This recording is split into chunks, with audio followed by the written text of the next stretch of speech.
Hola, soy Jern y este es mi canal de YouTube y llegamos a los 50 videos de papiamiento en este canal. Sí, este es papiamiento número 50.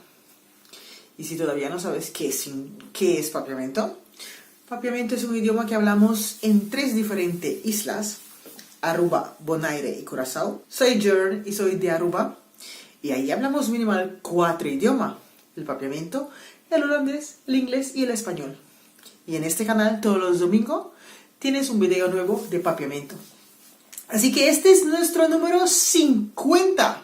Y me gustaría recordarles también que tenemos un grupo de chat, si tú que te gustaría aprender más de este bonito idioma papiamiento, que es una mezcla de más de 7 diferentes idiomas. Lo que tienes que hacer es dejarme tu número de teléfono en uno de mis redes sociales, sea Instagram o Facebook, y de allí te agregamos al grupo, que es un grupo súper bonito. Aprendemos mucho, ya todos los que están ahí hablan perfectamente papiamiento.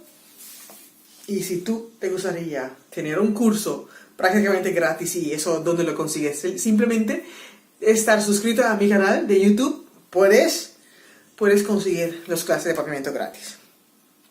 Bueno, vamos a seguir con cosas de la casa. Y hoy vamos a pensar todo lo que hay en el salón y hacerlo en papiamiento. Salón en papiamiento es sala. Salón, sala. El comedor, comedor. Muchas veces el salón y el comedor están juntos, pero hoy vamos a especificar en sala. Salón es sala. El sofá, en papiamiento queda sofá. Sofá, sofá. Mesa, mesa. Televisor. Televisor en papiamiento es televisión. Televisión. Televisor, televisión. Cuadros, cuadra. Cuadro, cuadra. Plantas, muchas veces tenemos plantas dentro de la casa. Plantas es mata. Alfombra, tapete. Alfombra, tapete. Mando, el mando del televisor. Control remote. Remote control. Remote control. Armarios, kashi. Armarios, kashi. ¿Cómo es el salón de tu casa? Con botín, bozala. Con botín, bozala. ¿Tienes una alfombra en tu salón? Botín, un tapete de bozala. ¿Tienes plantas en tu salón?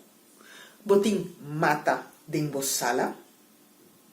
Bueno, eso es todo por hoy. Recuerden seguirme por mis redes sociales, que tengo Instagram y Facebook. Si es primera vez que tú estás aquí, recuerda de suscribir. Regálame un montón de likes, comparte este video a cada esquina y nos vemos en el próximo. Chao.